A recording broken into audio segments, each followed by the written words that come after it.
Welcome to another episode of The Brand Called You, a podcast and podcast show that brings you leadership lessons, knowledge, experience, and wisdom from thousands of successful individuals from around the world. I'm your host, Ashutosh Garg, and today I'm delighted to welcome a very senior and well-respected coach and an author from Dubai, UAE, Dr. Corrie Block. Corrie, welcome to the show. Thank you so much. It's really a privilege to be with you. I've heard Thank so much about you, so it's thank it's you. nice to finally meet.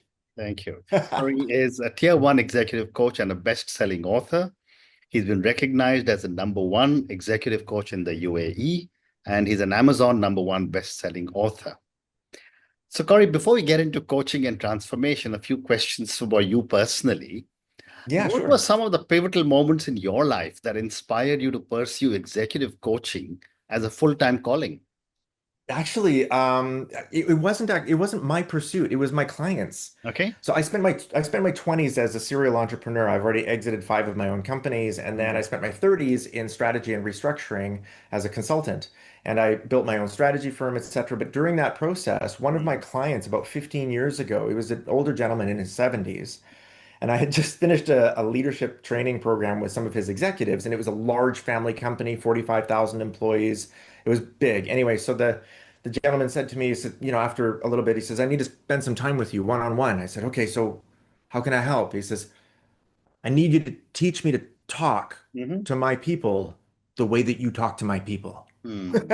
Okay. And I was like, oh, what do you mean? He says, well, they Mhm. listen to you and you have no authority and I need to know how to do that. Mm. And I said, okay, cool. So that was my first sort of pull into executive coaching was from Amazing. one of my clients just wanting to learn leadership and Mm. communication from me because of the style that I had. After that, after that, I discovered in coaching Mhm. that I'm talented at it and I really love it. And now it is my highest leverage opportunity. I write books and I coach. Fascinating, fascinating. And you speak about meaningful work. I wanted to Mm. ask you, what does meaningful work mean to you personally? And how has it Yeah. guided you and your journey? Well, look, I think each and every one of us is an apex predator, right? We're all the product of 10,000 successful iterations of an improving design. Hmm. You are on the planet because the last million years of your ancestors, they survived, they made it work, okay? And the most precious resource they had was time. Hmm. Now, I don't know how many days I'm going to get in my life, right? I just know that once today is over, it's never ever coming back. And anything that I'm going to do with a resource that limited, that precious, has got to be as meaningful as possible. So I think that's the same for everybody. I think anyone, Hmm. any apex predator who Hmm. spends half of their life every day doing something with time they're never going to get back, that time should be meaningful.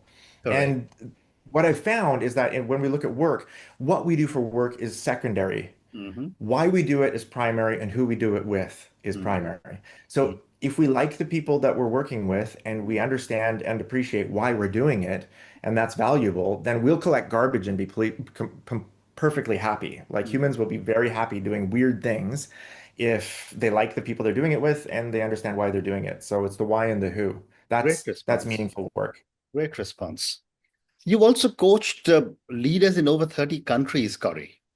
How Yeah. has this global exposure shaped your understanding of leadership across cultures? Oh goodness. One of the things that I understand, like I believe, as John Maxwell said best, leadership is influence. And so it's neither good nor bad from a moral perspective. It can be ethical leadership, unethical leadership. But Mm. what I've really found in every culture is that leadership is a follower-led sport as well.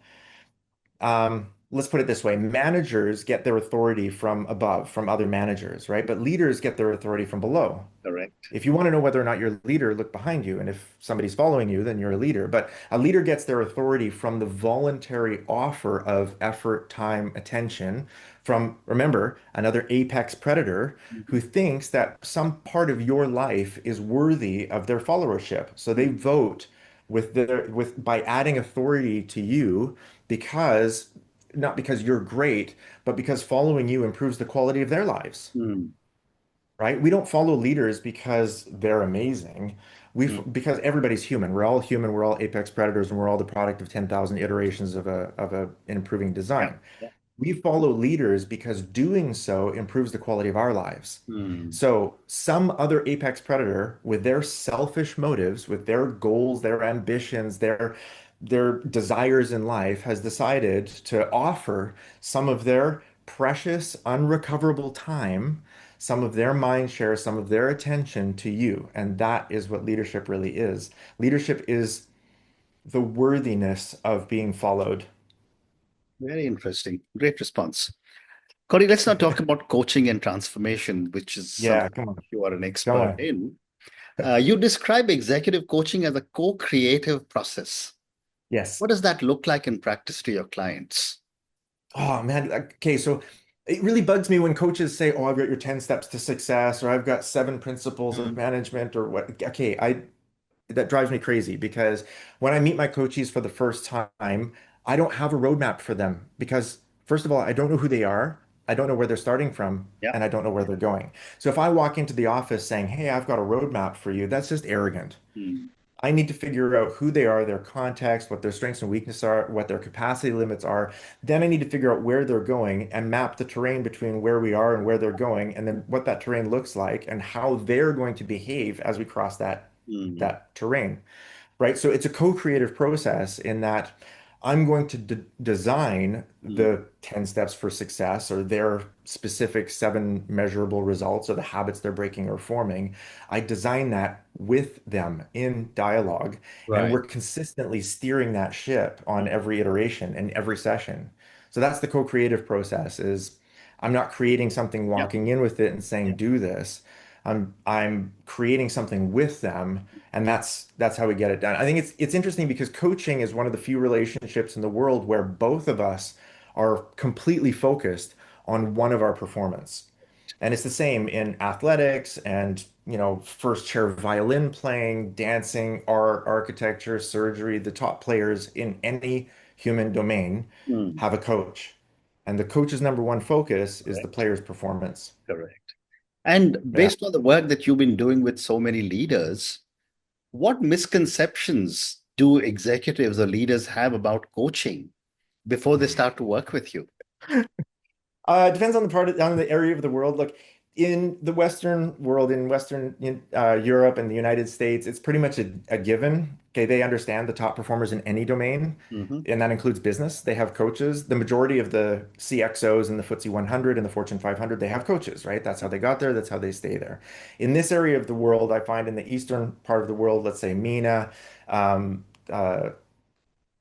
the Southeast Asia, these parts of the world, there's still a misconception of coaching as a kind of therapy, right? Like it's a sign of weakness or it's a punishment for bad behavior or poor performance, and that's not true. Look, if you're broken and you need to be fixed, Yeah. that's go get a therapist, right? That's not my job. Correct. My job is to take talent and turn talent into Olympic talent. And Mm. that is the job of a coach, is to figure out what domain of competition you want to compete in and then to help you to perform at your natural best Yeah. in that domain of competition. That's Mm. coaching. Coaching turns talent into Olympians. It Absolutely. doesn't fix broken people. That's Very the biggest interesting. misconception. And your response gives me a segue into my next question. You often Sure. say you're not broken, you're just Yeah. aiming for exceptional. Yeah. Help me understand this philosophy and give me an example if you can. Well, look, if you're playing, if you're at the park on a Sunday afternoon and your kid's playing football with the other kids from the neighborhood, and you notice that your kid is running a little bit faster than all the other kids and kicking the ball a little bit more accurately, what do? Mm. Right? Obviously, they're not broken, they're talented. Yeah. You recognize talent and you reward talent with coaching. Hmm. Coaching is a benefit for talent that helps you to like leverage that talent into the greatest level of capacity and performance that that person is capable of in whatever that domain of competition is. Right. At the same time, we have to recognize that there's a leadership myth that's being played out in most executive suites, and that is that executives need to be perfect. Hmm. Okay, you're supposed to pretend to never make a mistake. Because if you make a mistake, then you might get fired, and it's kind of lonely at the top, and there's that isolation. So executives are making mistakes all the time. They're just hiding them from each other, and Mm. they're hiding them from the board of directors. Mm. And they get really, really good at this. the imposter syndrome and the insecurity and manage the insecurity and then managing the mistakes to hide them from people around them that would really benefit from the learning opportunity that those mistakes have. And it's because of the myth of the omni-talented leader. We expect leaders to be amazing strategists and visionaries and communicators and numbers people and AI-driven decision makers and empathy gurus and all of this all at the same time. And that's impossible. For mm. you to have all of those strengths, you'd be a god. Well, then I would have to worship you, and that would make everything really awkward between us, right? I don't want to worship Well you, said. and I'm certainly not a god, and none Yep. of my clients have ever been gods. But there's that pressure to pretend to be perfect and to defend Mm. that kind of perception of Yep. perfection. It's really irritating, and Yep. it really it's hurting our leaders. So I tell them, look, from the beginning, I'm not here to fix your weaknesses. I don't care about your weaknesses. Your weaknesses are the definition of your humanity. That's what separates you from God. Okay, and if you were to close the gap Yep. on all of your weaknesses, you would become God. And then it would be really awkward for everybody because we'd have to worship you and that would be weird. Okay, so instead of trying to do that impossible thing, let's understand what your weaknesses are and then fill that gap, not with you and your better performance, but Mm. with people that you trust and collaborate with Mm. whose strengths are those weaknesses. Mm. So the Well said. only way we can ever get omni-talented leadership isn't through a perfect leader, it's through an Mm. omni-talented team. Great response. And how do you leverage neuroscience in your coaching to create sustainable behavioral change? Uh, Yeah, look, neuroplasticity is a great science. It's a great study. And what we learn in neuroplasticity is the brain can be rewired. Mm. So we can take things like habits and we can create them out of nothing. We can break them if they're bad. We can take trauma or triggers or bad memories. We can completely hijack them. Again, I'm not a therapist. I'm not here to help you resolve your issues. I'm here to completely hijack them so that you perform better starting today and into the future, right? Mm. So that's all we're looking at is performance. And Mm. neuroplasticity and neuroscience offers us a lot of tools for doing that. I Correct. look at the brain not as a set of philosophy or a computer program, Mm. but I look at it as a set of proteins and chemicals and electricity. That's Right. basically it. Those are the building blocks. And Mm. if we understand the way the proteins and the electricity and the chemicals work together, then we can actually hack the brain and we can create new kinds of behavior, new kinds of default mode networks, new kinds of attitudes, new kinds of decision making or input seeking behaviors. We can create habits, we can break habits, Mm. and we can help people to see the paradigms that they've been making their decisions in and how those are helpful or unhelpful to them. Then, with good goals in place, we can create new habits, which means literally we create new neural networks in the Right. brain. Mm. So, for example, for most of your audience right now, hi, by the way, Mm. for most of you, this is the first time you're interacting with me. And before today, you didn't have a neural network in your brain that said Corey Block. Mhm. You do now.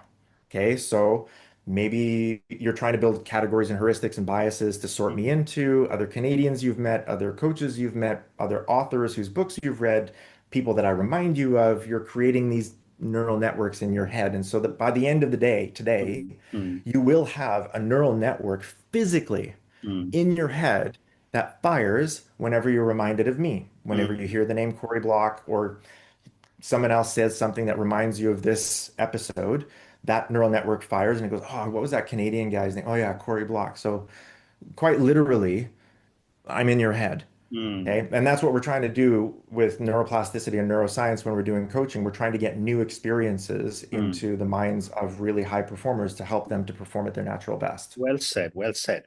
And how do you help leaders deal with uh, chronic stress and decision fatigue when it comes to high pressure roles? Yeah, first of all, look, I am a leadership expert, but if you want to learn leadership, don't follow me, follow the science, because that's what I'm doing. And the science is really clear. Like we're built to survive in a world that no longer exists, a simple world, not a connected world. We live in the most abundant time in all of human history, right? There's better communications and opportunities and technology and healthcare that has ever existed before. So none of our ancestors have prepared us for this. They dealt with, a couple of dozen human interactions every day and, maybe a few hundred to a couple of thousand decisions. Well, the latest estimates from Harvard are that we're making about 35,000 decisions a day. Mhm. We have close to 4,500 human interactions a day at the executive level, and Mhm. we're making approximately 2,000 decisions a day just about food, Wow. right? It is, and we're not designed for that. There's upper limits to the number of decisions we can make. And Mhm. so, decision fatigue is that time in the day when your brain becomes tired of making decisions Mhm. and your prefrontal cortex starts to default to whatever the easiest way is. Mhm. And for most executives, that's around 2:30 in the afternoon, Mhm. where they say, actually, I'm done. I don't want to make any more decisions. And it's kind of dangerous for them to make decisions after that time. Mhm. So one of the things that I do in terms of complexity management is I help them to concentrate on really big, large strategic focus work in the Mhm. morning, Mhm. kill the open door policy. The open door policy was a great idea in the 90s before WhatsApp, before social media. It's killing us now. So, closed door policy, complete focus, no notifications on any devices, no smartwatch at all. And then use large blocks of time in the morning to focus on those things that are really important, which allows them to last through the afternoon without hitting decision fatigue until maybe 5:30, 6 o'clock in the afternoon when they go home.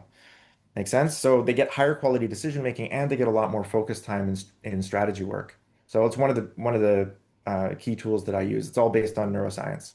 I just love this concept of no notifications in the afternoon. That's Yeah.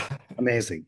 Thank you. Yeah. A lot of my clients actually they have like airplane mode till noon. Mm. I have three, four, five clients now that are they have no smartwatch, zero notifications on any of their devices, and their phone is on airplane mode until noon. They're Mm. just completely unreachable, Mm. and that allows them to focus. Absolutely. Yeah. That's a great tip for all my viewers and listeners. My next question, Corey, is in your experience, how quickly can a leader begin to see tangible shifts from coaching? And what typically triggers that shift? An idea. Hmm. Okay, ideas are interesting, intentions are interesting, but then those ideas and intentions that become action, those become impactful. So usually 15 minutes, 20 minutes in the first coaching session. Hmm. I try to add value right away. I'm not the kind of coach that just sits and asks you deep questions and makes you Yeah. solve your own problems. At the executive level, I think that's weak coaching, Hmm. and that's not what my executive clients need. Hmm. They need real tactical guidance. They need strategic input. They Yeah. need unwavering support, and Hmm. they need me to be able to add value within an hour because, well, let's face it, the most expensive part of that hour isn't my fees, Hmm. it's their time. Hmm. Okay. So if I'm not able to add tactical value on leadership, management, communications, negotiation, strategy, if I can't do that in 60 minutes, then I'm probably just not that good of a coach. So Hmm. usually within the first 15 minutes, I'll be able to help them to see that there's one limiting belief or paradigm blocker that they might be bumping into that's preventing them from reaching one of the goals that they've already expressed. Well said. And how do you help executives rediscover their personal and professional why? Okay, work-life balance is a myth. Yes. Okay. Right? It's not a job, it's half of your life. Yeah. Work-life balance was a horrible idea that was invented in the 80s by consultants Hmm. to help us to not feel bad when we fire thousands and thousands of people. So the idea of the mass layoff when it started in the late 70s from the shareholder supremacy movement, um, yeah, that was a kind of a new idea. But in order to cut thousands of people out of the economic tribe, we had to convince them that your job isn't your life. So work-life balance became a way for us to say there is work and there is life. When in fact, actually, that's a psychological fallacy and it's supremely damaging. There's Yeah. nothing other than life, and work is at least half of it. Hmm. For all of your ancestors, what you did for work is how you added value to the tribe in exchange for a share of the tribe's resources. You want to eat? Fine, but you have to do something child rearing, food preparation, agriculture, you have to work with textiles, whatever it is. In fact, in a lot of areas of the world, a lot of cultures, your family name will be what your family did for work. You Absolutely. know, like my last name is Block because my ancestors were Masons. Hmm. Smith, Cartwright, whatever it is, Mhm. Taylor, your last name might be a reflection of what your family did to Correct. add value to the tribe in exchange for a share of the resources. So, yeah, we are what we do for work. And that means that work-life balance is a myth. And it's interesting because we don't even pay attention to this. The second question that people ask you when they meet you for the first time, okay, first, what is your name? Second, what do you do? Mm. I don't ask you your values, how many kids you've Yeah. got, where did you go for Yeah. vacation last, what was the greatest movie you've ever Absolutely. seen. I don't ask you any of those questions, right? Mm. What is your name? Because I need to know what to call you. Mm. And what do you do? Absolutely. Because I want to know how you add value to this to society in exchange for a share of the resources. Mm. Because until I know you better, that's who you are to me. You are a Correct. doctor, you are a lawyer, you are an architect, a Mm. plumber, a street Mm. sweeper, whatever it is that you do for work is Correct. who you are to me. It's not all of you, Mm. but it's definitely not other than you, and it's at least half of you. Mm. Amazing. Time for three more questions for you. Yeah, go on. Uh, Corey, what I'm role does enjoying this. It's fun. you? No, I mean, I'm enjoying my conversation with you. I mean, you have so much knowledge about this. I can keep talking. Um, Corey, what role does culture play in leadership transformation? And how do Mhm. you help leaders reshape organizational culture? Yeah, it's a really good question. So, organizational culture starts at the top. Okay. If the leaders aren't doing it, it won't happen. There's no such thing as a grassroots movement in a Mm. private organization. That is very clear in the research. So, yeah, if you start with a middle layer and then hope that it's going to cascade up to the top, that's not true. That won't Yeah. happen. So if the CEO isn't leading it, it Mm. doesn't matter what it is, Mm. it's not going to happen. It will not click in. So the CEO and the executive committee, that's where culture change Mm. starts. Mm. So whether you're talking about DEI or innovation or artificial intelligence adoption, anything that needs to be done culturally in the organization or any new value that needs to be adopted, whether Mm. it's generosity or quality or integrity, whatever your value is, if it's not adopted at the C-suite level, don't count on it cascading down. Mm. That's the relationship between leadership and culture in an Mm. organization. Mm. The relationship between culture and leadership in an organization is also very interesting because we have, especially in now, the world is very mixed up. People are from everywhere, and people from everywhere working together think differently. Okay, so if you have a lot of diversity in your leadership team, there's two things that happen. One is tension, because, well, let's face it, people who think differently are going to think differently about the same thing. One is going to say, well, I see it this way, and the other one is going to say, I see it Yeah. this way. Secondly, they make better quality decisions, right? So diversification of culture, gender, religion, age, all of that on a leadership committee actually leads to increasing quality and decision-making behavior because we're different. Yeah. So yes, increased tension, but also increased quality and decision-making behavior. So it's more profitable. You're more higher performing. It takes a little longer to have the conversation, but because you're seeing the same thing through completely different views, yeah, you're going to have a lot more options to choose Correct. from, and you're going to choose a stronger option. Mm. I can't tell you the number of times I've walked into a board of directors and the chairman says, "Oh, welcome, Corey. We have a pretty smooth running board and we don't really have any issues. We make decisions pretty quickly. We all fairly much agree on the strategy." And I'm like, "Yeah, of course you agree. You have one brain. You're all like middle-aged white guys, right? You watch the same cartoons growing up. You ate the same cereal. You watch the same movies now. You probably golf at the same golf club. Like, yeah, you make easy decisions because there's no friction because you have one brain. Correct. You're all Correct. sharing the same mind. Mm. That's Mm. so you're actually literally of the same mind. And that's really great if you're building a friendship club, but really terrible if you're building a board of directors. Yeah. So yeah, that is the impact of culture on leadership is the Mm. diversity of culture that you bring into a decision-making body like a committee or a board of directors or an executive committee actually helps drive decision-making quality. Mm. Well said. Two more questions. You Sure. worked with global giants like PepsiCo, Yeah, Microsoft, and the UN. that's correct. What do visionary leaders in some of these major companies have in common? Um, they have the ability to listen. Hmm. The ones that are okay, and just because a leader is at the top of a major multinational doesn't mean that they're visionary. Yeah. So that's a misnomer too. I have really, really amazing Hmm. tier one CEO multinational clients, and I have really kind of mediocre tier one multinational CEO clients. So the role itself, the size of the organization, doesn't give away what kind of leader they are. That's something you need to know. But those leaders that perform better in terms of vision, they Hmm. spend a lot of time listening. They listen to the customer, they listen to They listen to the people in the organization. They're traveling down to the front lines of the organization, whether it's in purchasing or in sales or retail and negotiations. Mm. They travel and listen to those people because those are the people that touch the outside world, whether it's Yeah. the customer or the supplier or whatever. Those are the ones that are actually have the highest quality of information. So Mm. really good visionary CEOs listen all the way down, and Mm. they tend to speak last. They understand that when they enter the executive committee meeting or the board meeting, a boardroom meeting, the Mm. highest quality of information in the room isn't what they walked in with. They Mm. already have that. Yeah. The highest quality of information in the room is the combination of what they already have and what they haven't yet heard. Right. So, right, we say Peter Drucker, I think, said it best, the primary ingredient in active listening is a closed mouth. Correct. Yours? Yeah. So those CEOs that are really visionary tend to keep their mouth closed a lot longer than Cool. those that Cool. aren't. Well said. And my last question for you, Sure. Corey, what's one breakthrough transformation story that has deeply moved you or reshaped your own practice? Yeah. Okay, so there's a couple of years ago, I was coaching a CEO of a company with about 40,000 employees. It's a really emotional time. Okay, so 40,000 employees, and he was managing an acquisition of another company of 6,000 employees. So and it was acquisition week.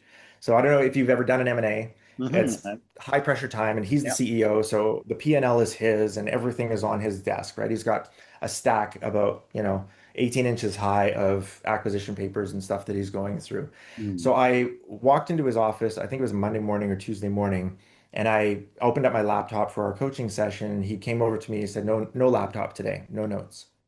I have permission from him to tell this story. Mhm. Um, so I closed my laptop and I put it away and I said, "What's going on?" He said, "Well, listen, look, I don't know how to tell you this. It's really embarrassing, but my wife caught me having an affair Mhm. and she wants a divorce. And I love my wife and I don't want a divorce. We've been married 30 years and I love my girlfriend, and that's also very confusing and chaotic and emotional and very unprofessional and very embarrassing. But I'm having a hard time focusing, Yeah.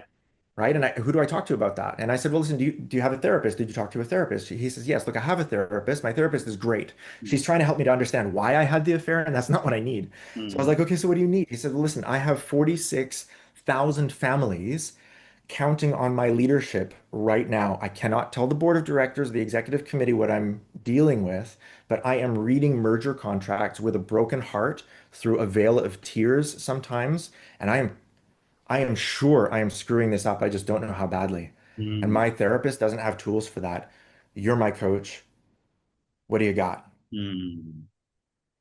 Oh, So man. I was like, that's an Olympic moment, Yeah. right? Yeah. What am I supposed to say? Hey, you're getting a little personal now. Like, you should back off. This isn't part of my remit. Let's keep it perfect. No, no, of course not. That I'm the coach, Yeah. and this is a huge performance Correct. challenge for my executive athlete, right? So we built a tactical playbook for him on the spot. I used tools from cognitive behavioral therapy and NLP and a lot of I had this warehouse of tools, and I'm bringing tools from here and there and everywhere to build a playbook for him so that he could return to focus after an emotional trigger very quickly so that his people would benefit from the best of his expertise in Mm. spite of what was going on in his head. And I tell you what, that company saved millions and millions of dollars that the board of directors will never know about as a result of that. And he became much stronger, both professionally and personally. Also saved his marriage. Mm. Okay, so just so you know, Yeah. Yeah. the end of the story is good. The acquisition went through perfectly well, Amazing. and yeah, the board of directors never heard a thing. So Mm. can you imagine what it Absolutely. would have cost the shareholders Mm. if he hadn't had a coach? Correct. And that for me was just it was such an amazing, pivotal kind of transformational moment, not just for him, but for me Yeah. as a coach, where I was like, okay, this is an Olympic level moment. Everybody's watching, and Absolutely. he's got a mental health crisis Mm. that is going to impact his performance, and this is a gold medal game. Like there is no room for error here. The Absolutely. consequences are massive. Like you Absolutely. screw this Absolutely. up, and maybe 1,000 families lose Yeah. their primary source of income, Yeah. or the stock price falls 15%, and you've got 150,000 angry investors. Like it's not just the medal, it's not just national pride. Like Correct. the consequences of bad performance on the executive level are huge. And so Absolutely. No, The and this impact is of coaching is also huge. yeah, and this is such an amazing story. Thank you for sharing this with me and my Thank viewers, you. listeners. But Corey, on that note, I just want to say this has been such an amazing conversation. Not just listening to you, talking to you, but also learning from you today. I think It's my pleasure. It's my everything that you pleasure. told me has given some very interesting pointers for all of us to think about. I think I picked up some very interesting cues from you. I loved your uh, comments on work-life balance. I also loved your Thank you. comments on decision fatigue and so many other things that you spoke about. Thank you for speaking Thank to you me so and much. good luck to you. It's my pleasure. Thank you, all of you. Thank you for listening to the Brand Called You videocast and podcast, a platform that brings you knowledge, experience, and wisdom of hundreds of successful individuals from around the world. Do visit our website www.tbcy.in to watch and listen to the stories of many more individuals. You can also follow us on YouTube, Facebook, Instagram, and Twitter. Just search for the Brand Called You.